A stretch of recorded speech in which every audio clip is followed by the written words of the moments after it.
and the local funding formula for 2023 to 2024. Just a couple of things before we start, just to ensure that we can get through the presentation within the allocated time.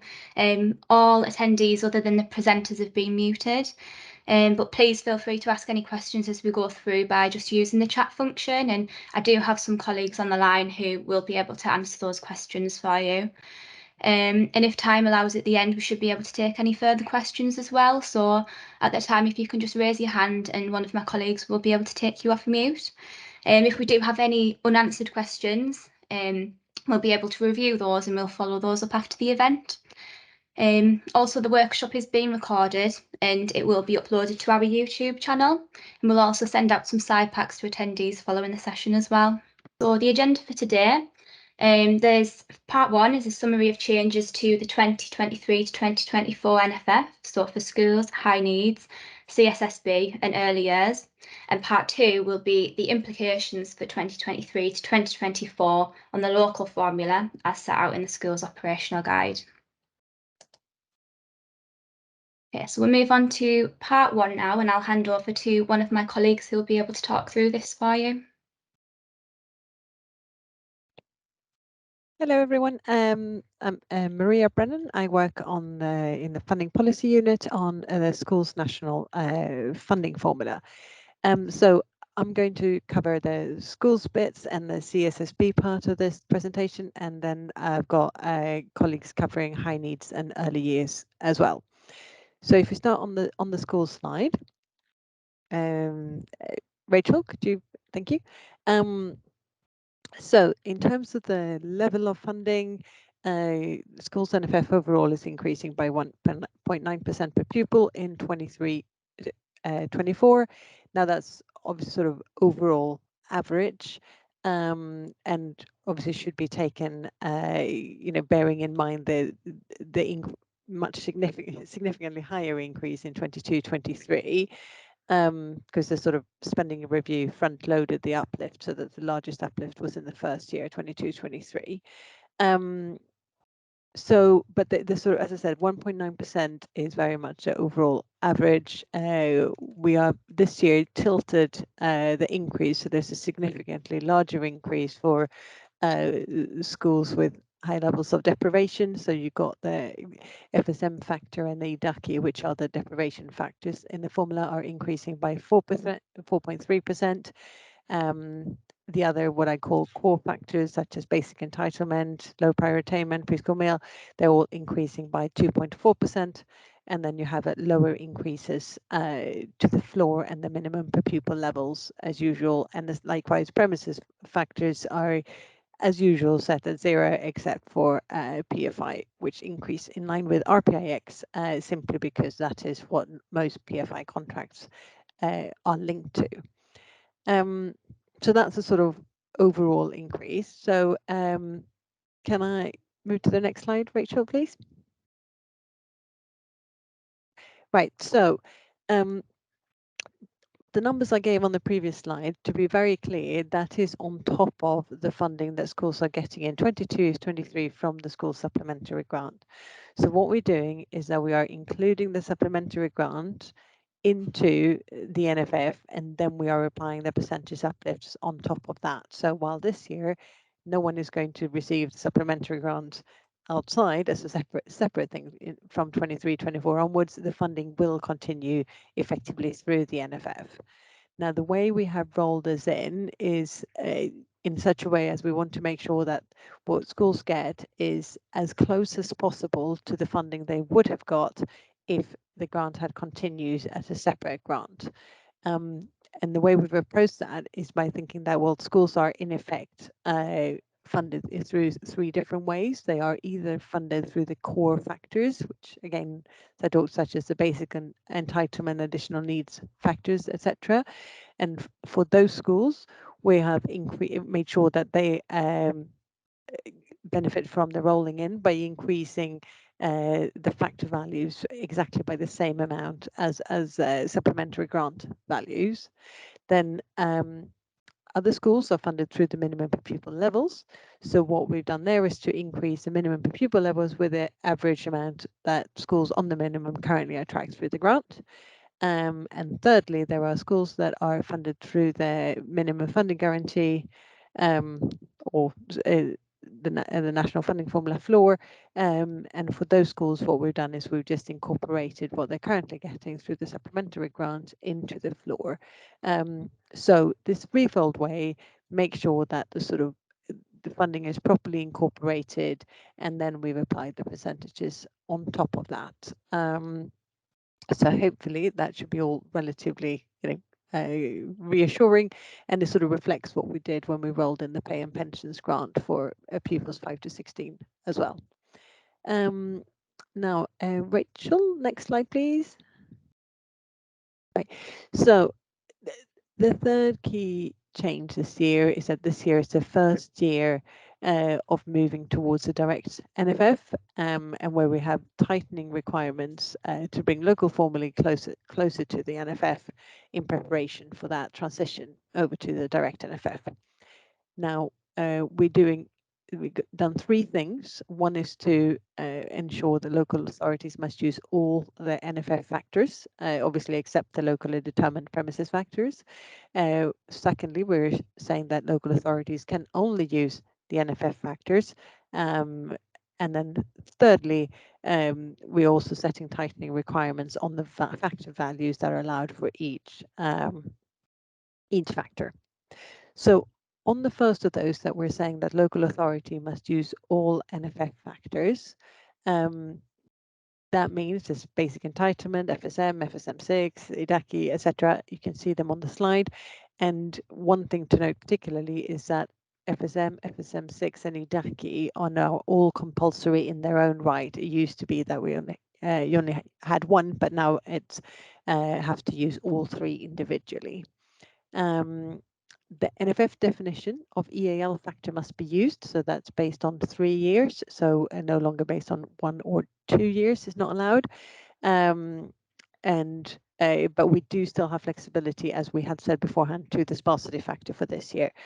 And then finally, fringe factor is also compulsory.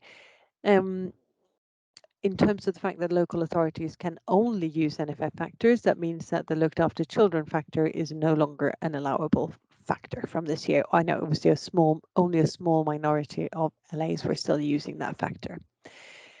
And then finally, as I said, we are moving, tightening the sort of factor values that are allowable. So Rachel, can you move to the next slide, and then I can talk about that? Thank you. So operational guide that we have published sets this out in quite some detail with examples, and the main thing also to really point you to is where we have published the allowable factor values for every local authority. So the description is just to make you understand how we have done the calculations, but in terms of what you are actually allowed, you don't need to do any calculation yourselves. You can simply look at the allowable factor values that are published for every single local authority. So what we've done is that we've looked at how far each local authority's factor values were away from the NFF in 22-23. And in doing so, we are looking at what the sort of factor value as adjusted for the area cost adjustment is. So, for example, if the NFF factor and the local authority factor was about £500 apart for a factor in 22-23, then we're saying you have to move 10% closer. 10% is of £500 is £50. So next year, you're only allowed to be £450 apart from the NFF factor value. Again, the area cost adjustment adjusted NFF factor value. So that's why we have to calculate individually for every local authority, because it depends on what your starting position was. Now we have a 2.5% mirroring threshold, which means that no one has to move closer than to 2.5% away from the NFF at all. and if you're already within the 2.5%, you don't have to do any tightening, and you can continue to stay plus minus 2.5% of the NFF. And then I think the only final thing to note is that if you were, so I gave an example of £500 before, if your local factor value was £500 below the NFF in 22-23, you are not allowed to put it £400 above the NFF next year. You can't overshoot, so you're only allowed to sort of have it from £450 below to the within the 2.5% above, so you're not, can't overshoot in that way, and vice versa, obviously, if your factor value was above the NFF in 22-23. But as I said, there were worked examples on that in the operational guide. Happy to answer any questions, of course, but otherwise I think most local authorities will mainly look at all the allowable factors that are just published in a simple spreadsheet online. Rachel, next slide, please. So this slide is the high needs NFF, which is for Russell. So I will pass over to him. Hi, colleagues. So it's Russell Ewens here from the High Needs Funding team in Department for Education.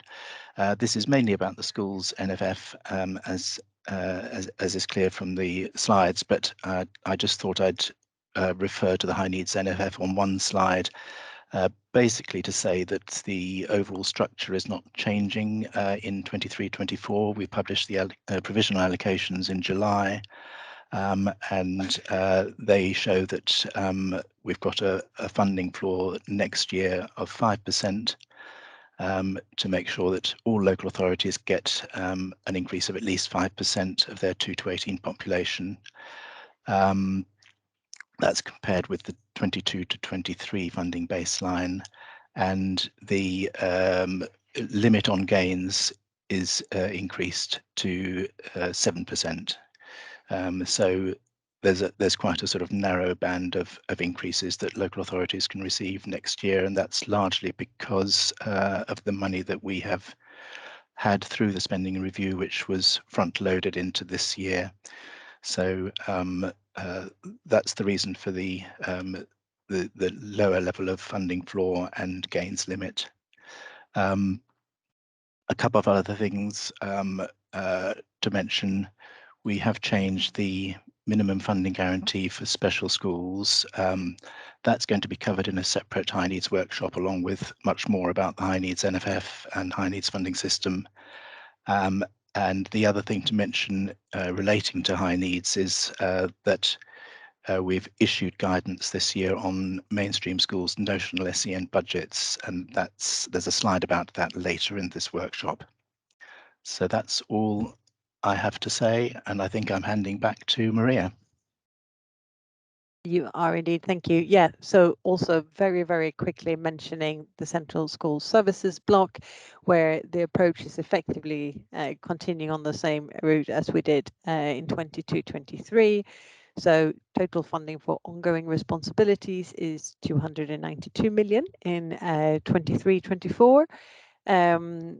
And the sort of same formula is being used as previously in allocating that. We are also continuing as before to, sorry my throat, excuse me, to reduce the amounts, sort of gradually unwind what we pay for historic commitments that were made prior to 2013-14, and the unwinding is continuing at the same rate as before, which is by 20% per year. But then, as previously, there is also a protection in place to ensure that the funding does not go below the total value of the ongoing prudential borrowing and termination of employment cost, in recognition of the long time over which such costs can unwind. So as before, we will also take into account evidence provided from local authorities on that aspect. So yeah, so that was really all I wanted to say on the CSSB. So finally, I will pass over to my colleague Tom, who will talk about the early years NFF. Thanks very much, Maria. So hi, my name's Tom Dufty. I am also from the Department for Education and I work in the early years funding team. So I'm planning this morning just very briefly to talk through some of the key changes to the early years national funding formulae that we're proposing for the next financial year. So, as I'm sure many of you are aware, over the summer, the Department for Education issued a consultation on updating the national funding formulae for the 2, 3 and 4-year-old free childcare entitlements, and also on the distribution of maintained nursery school supplementary funding. Specifically on maintain nursery school funding, we also announced an additional £10 million worth of funding for the financial year 2023 to 24. So why are we looking at doing something with the early years national funding formulae now? Well, many of the data sets that we use in the formulae to reflect the variation in cost and the levels of need between areas are not currently up to date. Now, of course, it's really important to make sure that we are using the most up-to-date data, and that's to ensure that the system is fair and responsive to changing levels of need, and ultimately targeting our investment where it can do the most good. So, in terms of the proposals that we're consulting on, firstly, we're proposing to update the underlying data to the most recently available data, but also taking the opportunity to make some technical adjustments to the national funding formulae as well. In addition to this, we're also proposing to mainstream the early years element of the Teachers' Pay and Pensions Grant, meaning that this grant will, rather than being a separate grant, we're proposing to distribute it through the early years national funding formulae and through maintained nursery school supplementary funding as well. And then sticking with maintained nursery school supplementary funding, we're also consulting on plans for reform in that area too, and we're proposing to introduce a funding floor and a cap, and that's to correct the most extreme outliers. It's also worth just noting that there are no proposed changes in this consultation on local level funding rules. So the consultation includes proposals for new year-to-year protection. So we're aware that we're making changes here that are going to change the distribution of funding, and to manage that change, we are, like I say, proposing new year-to-year protections for local authorities, and that will be in 2023 to 24. Now, we've published some illustrative modelling alongside our consultation, and this is quite detailed modelling on a local authority level, showing what we would propose under the reforms the funding rates would change to. But I guess the key headline to take from that is that all local authorities would see an increase of between 1% and 4.5% for the 3 to 4-year-old entitlement through the early years national funding formula, and between 1% and 8.6% through the 2-year-old entitlement funding formula. So the consultation is going to run until the 16th of September, so that's closing tomorrow. So you've got until 11:45 tomorrow to submit any responses, and thank you very much to those of you who have submitted so far. In terms of publishing the response and the final rates for 2023 to 24, it's our aim to do this as soon as is possible in the autumn. So more than happy to take any questions of this towards the end. Similarly, hopefully our mailbox email address has been distributed to you all in the past, although do let me know if you'd like this. And at this point, I will pass back over to Rachel. Great, thank you everyone. Yeah, so I'm going to talk you now through part 2, which is the implications for the 2023 to 2024 local formula as set out in the school's operational guide. So I'm going to start going through the factors. So the first one is basic entitlement. So this is a compulsory factor and it must be brought 10% closer to NFF values, subject to the 2.5% mirroring threshold. So it's based on pupil numbers from reception to year 11 as per the October census and APT. Funding is allocated according to a basic per pupil rate, and there's a single rate for primary, but there can be different rates for Key Stage 3 and Key Stage 4. The rolled-in basic entitlement element of the supplementary amount should be added to the basic per pupil rates. And local authorities can choose whether to increase the pupil number account for schools with higher reception pupil numbers in the January census rather than October. However, local authorities should bear in mind that this flexibility will be removed as we move towards the direct NFF, but we'll be able to provide further details on that in due course. So minimum per pupil amounts. So the purpose of this factor, it's compulsory, and it's to ensure local authorities provide the minimum per pupil level funding levels to primary and secondary schools. So the rates for the minimum per pupil funding levels for 2023 to 2024 are 4,405 for primary, 5,715 for secondary, but for Key Stage 3, it's 5,503 and 6,033 for Key Stage 4. Specific MPPLs will be produced that differ from these for schools with non-standard year groups, such as middle schools and all throughs. All local authorities must implement the MPPLs to every school using the same methodology used in the NFF, and further details on that are provided in the NFF technical note. Any capping and scaling can't take the per pupil funding below the MPPL. And the only other calculation is to deduct funding from the dededicated central services for mainstream schools with an agreement from the schools forum.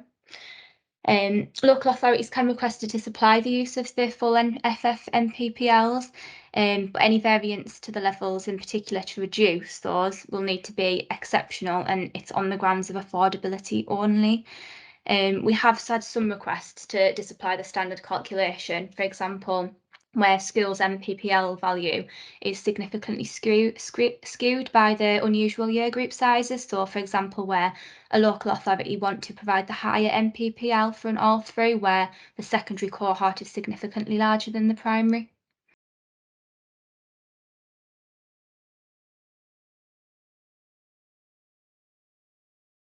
Okay, so I'm going to talk through some additional needs factors now. So these factors should all be brought 10% closer to the NFF, subject to the 2.5 mirroring threshold, and all are compulsory. And the factors allocate funding based on the additional needs of the specific child. So the factors are the deprivation factors, which includes free school meals, FSM6, and the income of deprivation affecting children index, low prior attainment, English as an additional language, and mobility. Let's start with the deprivation factors first. So, as Maria mentioned at the beginning, they were one factor, but now they're three separate factors, and they're all compulsory in their own right. And local authorities need to use all three of them. So we measure eligibility for the current FSM and FSM6 using the previous October census. The EDACI measure uses 6 bands, and there's different values attached to each band. So bands A to F, where A is the most deprived.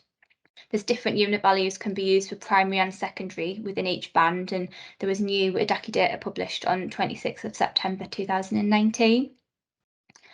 For schools not open in October 2021, which are included in the 2022 to 2023 APT, the FSM6 data is used for the 2023 to 2024 NFF. So low prior attainment. So as mentioned, this is compulsory, needs to be brought 10% close to NFF values, subject to the mirroring threshold. All LAs use this factor for primary schools, and all apart from one used it for secondary schools last year. As I say, now it's not compulsory.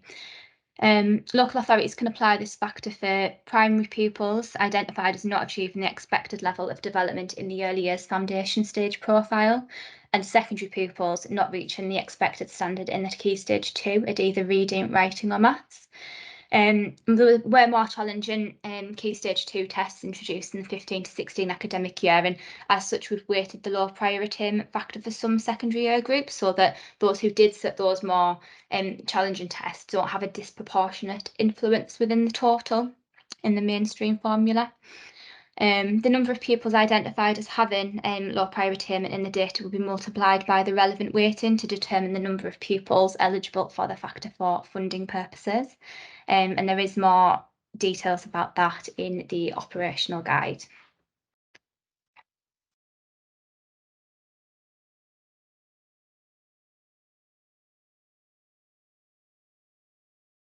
Okay, so English as an additional language.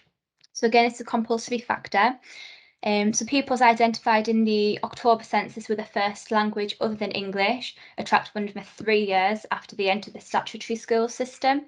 So 3 years must now be used as an indicator in line with the department's methodology for the NFF. So providing funding for 1 or 2 years is no longer allowed. And the separate values for primary and secondary. And as well, if local authorities allocated funding using EAL1 in 2022 to 2023, then baseline factor values will be multiplied by 1/3 before applying the tightening criteria. And as well, for those who use the EAL2, the factors values will be multiplied by 2/3.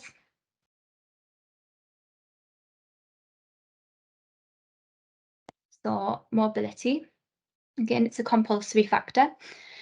The mobility factor allocates funding to schools with a high proportion of pupils who first joined on a non-standard date in the last 3 years. So a standard date would be the student was first recorded on the October census for year 1 to 11. And for reception pupils, it could be either the October or January census. So therefore, if a student's first recorded in the January or May census, that would class as non-typical, apart from reception, which I've just mentioned it could be either October or January.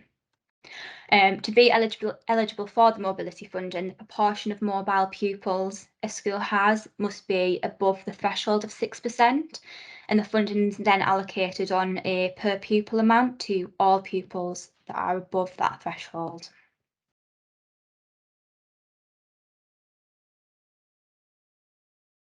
Okay, move on to the school-led funding factors now. So those are sparsity, the lump sum, split sites, rates, PFI, and exceptional circumstances that's related to premises. So sparsity first of all, so it's a compulsory factor, and the values must be brought 10% closer to the NFF, subject to the 2.5% mirroring threshold. So schools that are eligible for sparsity funding, there's quite different criteria that you need to meet. So areas where pupils would have to travel a significant distance to an alternative school if that school were to close, and they're small schools. Only a few local authorities will have schools that are eligible for sparsity. I think 65 LAs used this factor in 2022 to 23, but that's up 12 from what was used in 21 to 22. So last year we changed the distance measure from a straight line, so the crow flies distance, to road distance, and that continues again this year. And to calculate that sparsity distance, we'll take all pupils for whom it's the nearest compatible school, and we'll find the average shortest road distance from these pupils' home postcodes to the second nearest school. The maximum sparsity values in the 23 to 24 NFF are 56,300 for primary schools and 81,900 for secondary, middle, and all through schools. There is a year group size taper as well, so a school can attract funding in inverse proportion to its average year group size. So basically, the smaller the school, the greater the allocation. And different values and methodologies can be used for primary, middle, or through and secondary phases, and LAs can opt to apply it as a taper or as a lump sum. There's also a distance taper threshold as well, and that's optional for 23 to 24. And that taper must be set 20% below the main thresholds, operating as a sliding scale. But there's a lot of further details on sparsity plus examples set out in the operational guide. Local authorities can make an exceptional application to the department about the sparsity distances after agreeing that with schools forum, and again there's more detail on that in the ops guide. Yeah, so lump sum. So again, this is a compulsory factor, must be brought 10% closer to the NFF values subject to the mirroring threshold. So in 2023 to 24, the rolled in lump sum element of the supplementary amount should be added to the local formula lump sum. Local authorities can set a flat lump sum for all phases or differentiate the sums for primary and secondary. All three schools will receive the secondary lump sum value, and middle schools will receive an average based on the number of primary and secondary year groups that they have. Amalgamated schools will also attract a percentage of both or all lump sums. So where schools amalgamate during the financial year 2022 to 2023 or on 1st of April 2022, they'll retain 85% of the predecessor lump sums for the financial year 2023 to 2024. Where schools amalgamate after 1st of April 2023, the new school will receive funding equivalent to the funding formula of both schools added together for the appropriate proportion of the year, meaning that they'll receive the combined lump sum for the remainder of the year in which they amalgamate, and 85% of the lump sum the following year. Local authorities can apply for up to 70% of the following year, but that would require a disapplication and it'll be considered on a case-by-case basis. Full details of that are set out in the operational guide.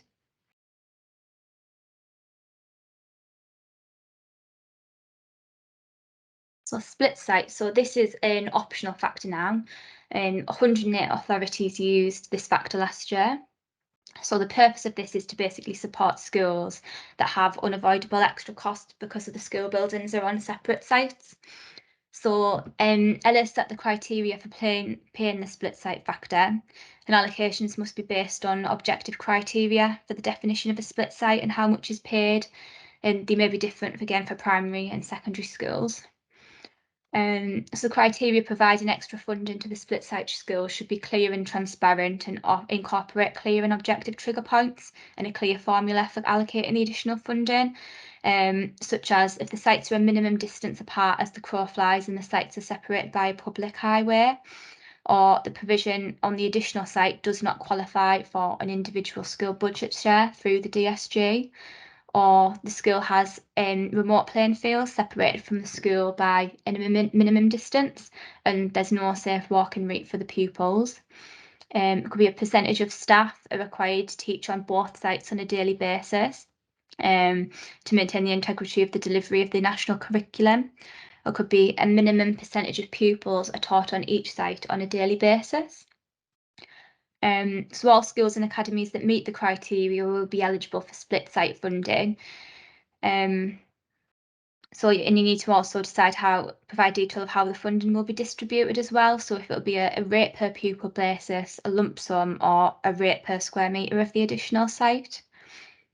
So primary and secondary values can be different and rates can also be stepped as well. So you could increase, for example, as the distance between the sites increases. And it's worth also noting as well that if schools are sharing facilities, federated schools, and as well schools with remote sixth forms or remote early years provision are not actually eligible for the split site funding.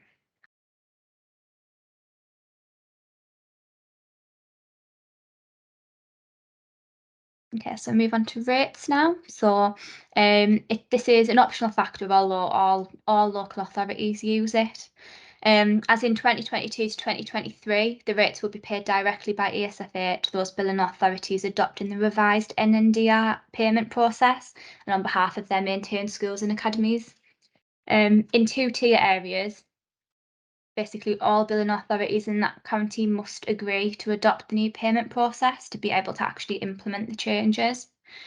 Billing authorities that are implementing the new process for April 2023 will submit rates data through the online portal, and adjustments will also be submitted through that service too.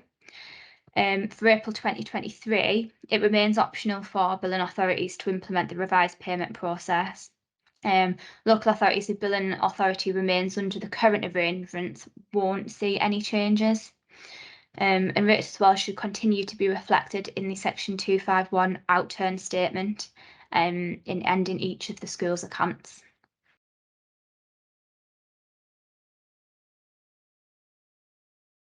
So as well, DSG allocations will include the NFF NNDR amount, and this funding will be included in the school's budgets as under current regulations. NNDR remains a part of the school's budget share. Local authorities whose billing authority is not adopting the revised payment process will include adjustments in the 2023 to 2024 APT. Local authorities whose billing authority is adopting the revised payment process will only include adjustments in the 2023 to 2024 APT for the last quarter of 2021 to 2022, where there have been re-evaluations for their maintained schools. We don't expect any adjustments for academies. Basically, authorities need to confirm by January 2023 which approach they'll implement in April 2023. Payments for new claims are made at the end of June, and then in October and March, those are the payments for the in-year adjustments.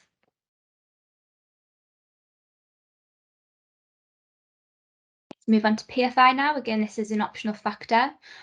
And the purpose of this is to support schools that have basically unavoidable extra premises costs because they're a PFI school, and to cover situations where the affordability gap is delegated and paid back to the local authority. There's no change to the PFI factor for 2023 to 2024. The methodologies for funding the PFI school should be objective and clear and capable of being also replicated for academies as well. So the purpose of the factor is to fund the additional costs to a school being in a PFI contract, not necessarily the full cost, as some costs may be covered within other factors. And if the PFI factor is used, basically all PFI schools should receive it. And there may be different arrangements between contracts, but within a contract, all PFI schools should receive the funding on an equivalent basis. That doesn't mean that all schools should receive the same amount per pupil either, but they should be treated consistently. So the clear formula for examples of PFI funding for schools are allocation in accordance with an original governor's agreement, or allocations that reflect the difference between the PFI contractual cost and the grant received by the LA less any LA contribution. And so some methodologies for allocating could include the percentage of the school's budget share, a per pupil rate, rate per square metre of floor area, or historical lump sum previously agreed and indexed by a percentage each year. If you do consider that there are circumstances in which may have significant impacts on existing PFI contracts, or for example, including potential grounds for termination, please do let the DFE private finance team know, and let them know, and you can discuss in the first instance any matters which may impact your funding. But there's more detail in the Schools Ops Guide and examples of methodologies.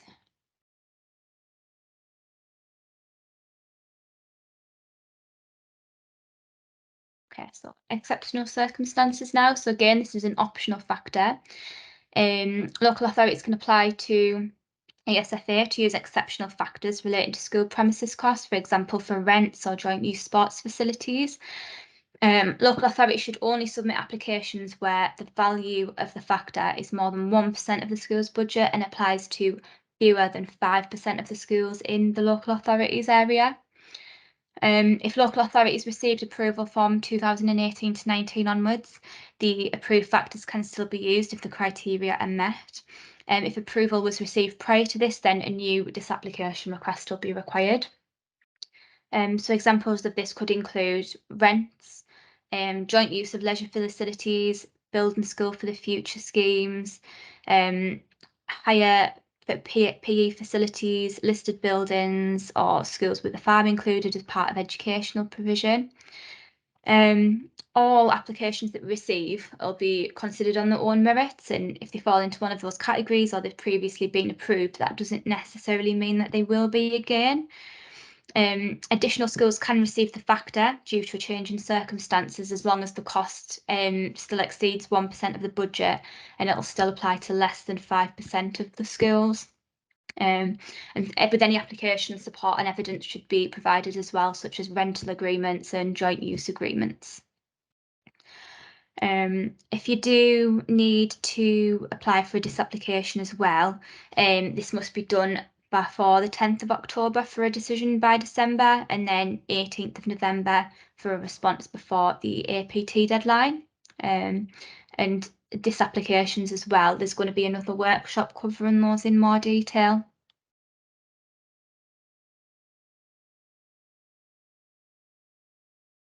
So the London Fringe factor now. So this is basically compulsory for the 5 local authorities it applies to. So Buckinghamshire, Essex, Hertfordshire, Kent and West Sussex. So the purpose of this is basically to support schools that have higher cost because they are in the London Fringe area and only part of that local authority is in the area. And the multiplier is applied to the 7 pupil-led factors, the lump sum factor and also the sparsity factor. The factor can be applied in one of 2 ways. So it can, one, as a multiplier of 1.0156, or it could be as a multiplier of the differential of the area cost adjustment of fringe and non-fringe zones within the local authority. And this mirrors the national funding formula calculation, and the differentials are set out as well in the operational guide for the 5 fringe LAs. The 10% tightening requirement will be calculated in respect of the factor values for part of the local authority with the lowest ACA value. And this year, no tightening criteria has been applied to the parts of the local authority with the highest value. And we would basically recommend that LAs use the differential figure, as it will automatically move the fringe areas closer to the NFF when the other values are tightened.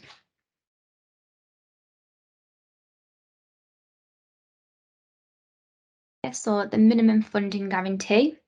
So local authorities must set basically a pre-16 MFG in their local formula to protect schools from excessive year-on-year losses.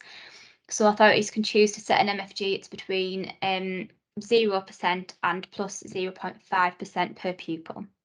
So local authorities will need to consult on that level of MFG, as with the rest of the formula.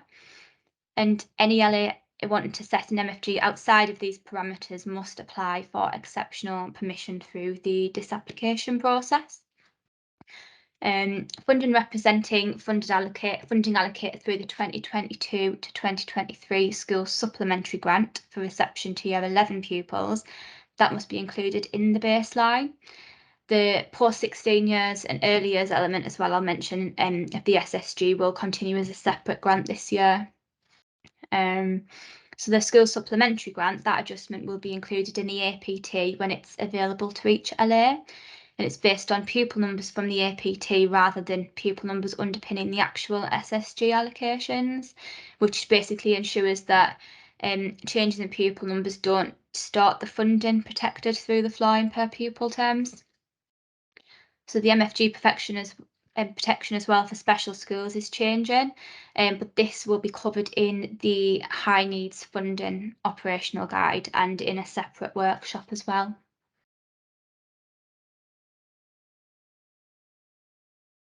The MFG exemption, there's exceptional circumstances where local authorities may want to disapply the MFG if there's, say, a significant change in the school circumstances or pupil numbers. Schools that have previously qualified for split site, PFI or exceptional factor but are no longer eligible, and vice versa, where the normal operation of the MFG would produce perverse results for very small schools with falling or rising rolls, secondary schools that are admitting primary age pupils who would otherwise be overprotected at the secondary age weighted pupil unit funding, and where overprotection would otherwise occur, for example, where additional funding has been distributed in the previous year and the authority can demonstrate that the funding is genuinely one-off. So it's worth highlighting that any disapplication request as well would be specific for that year only, and the department wouldn't expect these to be repeated, and as well prior approvals won't automatically be carried forward. But basically there's more details of the calculations along with any examples in the operational guide. There's quite a large section in there on the MFG. Yeah, capping and scaling now. So local authorities can choose whether to cap gains schools receive this year through the local formula, unlike NFF where there's no gains cap applied. It must be applied on the same basis to all schools. So local authorities and their schools funding formula, schools and their schools forum, as part of the formula modelling, need to determine whether and how to limit any gains, and that remains a local decision. ESFA will apply caps and scales to academy budgets on the same basis as for maintained schools. The capping and scaling factors, it mustn't be applied to schools that have opened in the last 7 years and have not reached their full number of year groups. So that's the definition for basically new and growing schools, and does not include schools that are extending to include a new phase or have empty year groups in that new phase. The capping and scaling must also not take schools below the MPPLs. And where you do elect to apply gains cap in 23 to 24, the cap must be at least as high as the MFG threshold, and that's just to ensure that all schools retain any gains up to the MFG threshold, even where a cap is applied.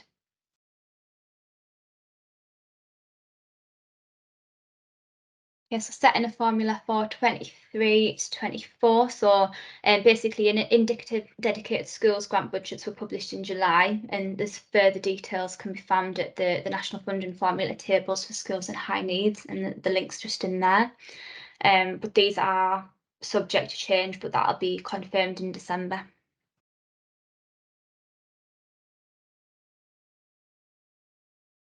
Okay, so on to the growth fund now. So growth funding is within the LA schools block DSG allocations, and it's calculated using the same methodology as last year based on a growth in pupil numbers. No local authorities received growth funding protection in 2022 to 2023, and no further protection will be offered in 23 to 24. And as growth is within the schools block, basically a movement of funding from the schools formula into the growth fund, that would not be treated as a transfer between blocks. But if doing this, you would still need to consult your schools forum on the total growth fund. Basically, the growth fund can only be used to support growth in pre-16 pupil numbers to meet basic need, support additional classes needed to meet the infant class size regulation, or to meet the costs of new schools. It shouldn't be used to support schools in financial difficulty. So any such support for maintained schools should be provided from the de-delegated contingency. And it shouldn't be used for general growth due to popularity as well, and because that's managed through lagged funding.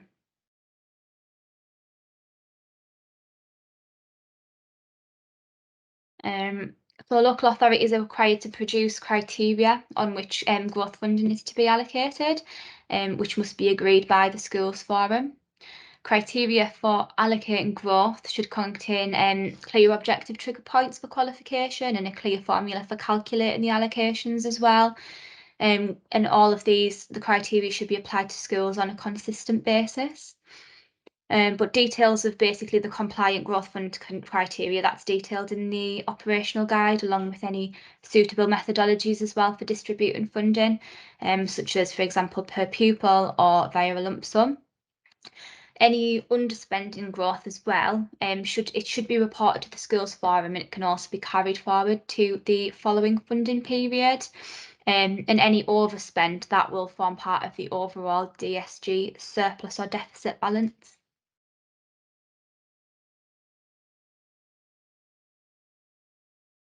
Yeah, so the falling roles fund now. So as with the growth fund, the falling roles fund criteria is set by the LA, and there's specific guidance for this. Local authorities may set aside schools block funding to create a small fund to support good and outstanding schools within falling roles, where local authority planning data shows that the surplus places will be needed within the next 3 financial years. The schools forum should agree both the value of the fund and the criteria for the allocation. The criteria for allocating falling roles fund should contain clear objective trigger points again, as with other allocations of funding. And there can be differences in allocation methodology permitted between phases as well. So, for example, some examples of compliant criteria, they would generally contain like the following features. For example, if for good or outstanding schools only, if the surplus capacity exceeds a minimum number of pupils or the percentage of the published admission number. A minimum percentage of surplus places will be required in the next 3 years. Formula funding available to schools will not support provision of appropriate curriculum for the existing cohort. Or, for example, the school will need to make redundancies in order to continue spending within its formula budget. And there's different basically methodologies for distributing the funding as well, which could include the rate per vacant place up to a max specified number, and a lump sum with clear parameters for calculation. And as with the growth, any surplus again should be reported to the schools forum at the year end, and again it can be carried forward to the following funding period.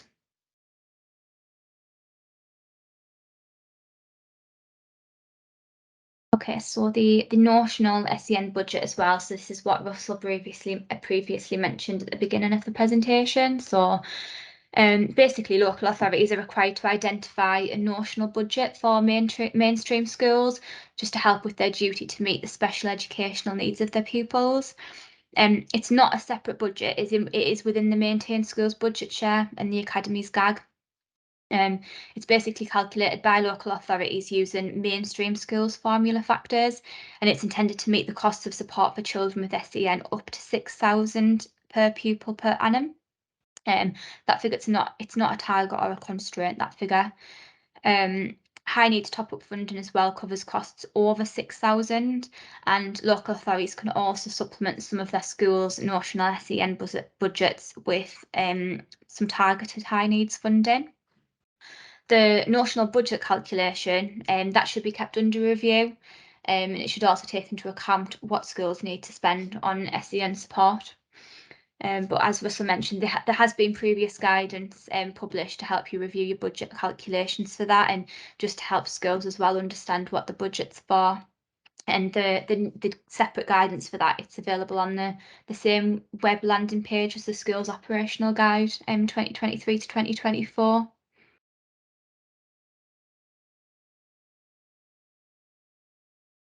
School improvement. So local authorities currently receive the School Improvement Monitoring and Brokering Grant to support them in delivering the school improvement functions in maintained schools. And that's to basically monitor the performance of maintained schools, broker school improvement provision, and also exercise the statutory intervention powers. But basically from 23 to 24, the School Improvement Monitoring Brokering Grant will no longer be paid to local authorities, so they're now able to deduct funding from maintained school budgets for that activity instead.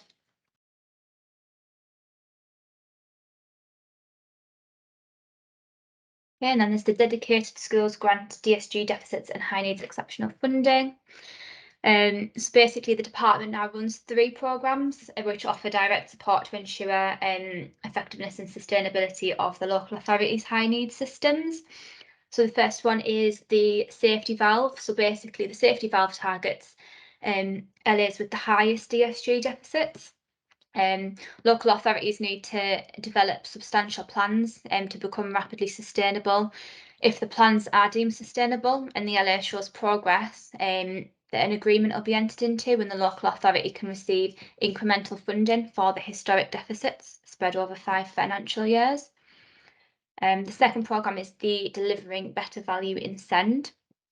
So basically this one targets less severe, but those that have substantial or growing deficits.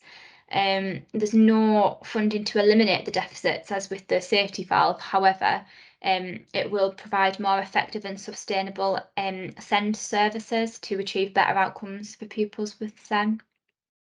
And then the next one is the ESFA support programme. So basically all remaining LAs will develop appropriate DSG management plans, and the team will aim to meet with all of the LAs not included in the other programmes, and as well provide support and challenge through reviewing the plans for the remaining LAs in deficit. But basically for more support with deficits and management plans as well, if you want to just contact ESFA, and I've included the email address there for you to contact.